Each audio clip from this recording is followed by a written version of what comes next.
વચગાળાના બજેટમાં જ નાણામંત્રી નિર્મલા સીતારમણે સર્વાઇકલ કેન્સરની રસી આપવા પર ભાર મૂક્યો છે। તેવામાં હવે એ જાણવું જરૂરી છે કે ભારતીય મહિલાઓમાં સૌથી સામાન્ય પણ ગંભીર ગણાતું આ કેન્સર શું છે, તેના લક્ષણો કયા છે અને તમે કેવી રીતે જાણી શકો છો કે તમને સર્વાઇકલ કેન્સર થયું છે।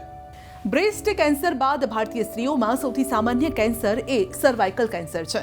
જો સમયસર આ રોગ વિશે જાગૃતિ રાખવામાં આવે તો મૃત્યુ પણ ટાળી શકાય છે। એક રિપોર્ટ મુજબ ભારતમાં 2020માં 75,000 સર્વાઇકલ કેન્સરના મામલા સામે આવ્યા હતા અને જેમાંથી 33,000થી વધુના મોત થયા હતા।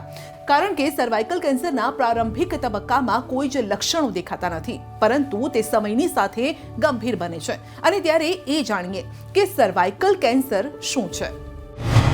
શરીરમાં કોષો અસામાન્ય અને અનિયંત્રિત રીતે વધવા લાગે તો તે કેન્સરનું કારણ બને છે। જ્યારે આ કોષો સ્ત્રીઓના ગર્ભાશયમાં હોય છે ત્યારે સર્વાઇકલ કેન્સરનું જોખમ વધી જાય છે।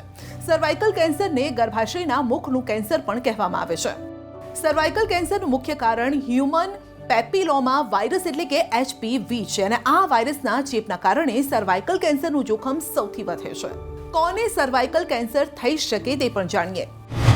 અસુરક્ષિત સેક્સના કારણે ચેપ ફેલાય છે। જે મહિલાઓએ 3 કે તેથી વધુ બાળકોને બહુ જલ્દી જન્મ આપ્યો હોય તેમને પણ આ કેન્સર થઈ શકે છે।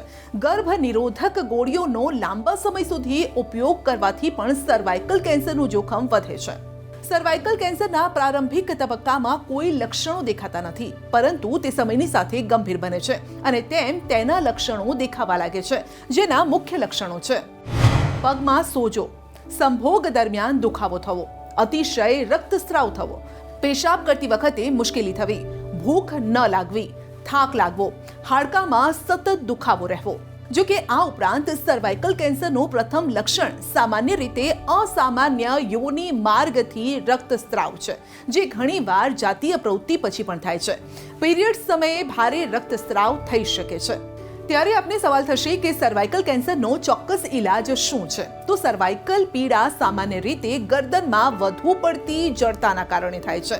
આ સ્થિતિમાં સારવાર માટે ઠંડા અને ગરમ કોમ્પ્રેસનો ઉપયોગ કરી શકાય છે। સૌપ્રથમ ઓછામાં ઓછા 10 મિનિટ માટે કોલ્ડ પેક લગાવો અને પછી 10 મિનિટનો ગેપ આપો અને ત્યારબાદ 10 મિનિટ માટે હીટિંગ પેડ લગાવો। અને જો તમને કોઈ પણ લક્ષણ જણાય તો તુરત જ આપના ગાયનેકોલોજિસ્ટની સલાહ લો। જો કે આપણે બીમારી વધે તે પહેલા જ તેનો ઉપચાર કરવો જોઈએ અને માટે જાણો કે જાણીતા ગાયનેકોલોજિસ્ટ ડોક્ટર અર્ચના શાહ શું કહે છે કે ગર્ભાશયના કેન્સરને અટકાવવા માટે શું કરી શકાય।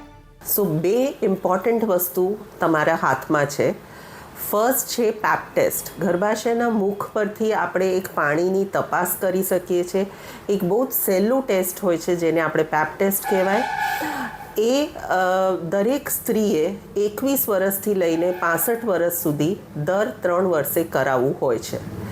સો પેપ્સમિયર એક બહુ જ ઇઝી ટેસ્ટ છે અને હવે આપણે એની જોડે એક HPV વાયરસનું પણ ટેસ્ટ ઇન્ક્લુડ કરી શકીએ છીએ।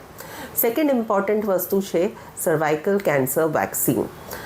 હા, આ એક જ કેન્સર છે જેના અગેન્સ્ટ આપણી પાસે રસી છે અને આ રસી અમે 9થી 14 વર્ષ સુધી 2 ડોઝ આપતા હોઈએ છીએ અને 45 વર્ષ સુધી મહિલાઓમાં આપી શકીએ છીએ। ઇનફેક્ટ મેલ્સમાં પણ આ રસી HPV વાયરસથી થતા જે કેન્સર છે એને અટકાવે છે।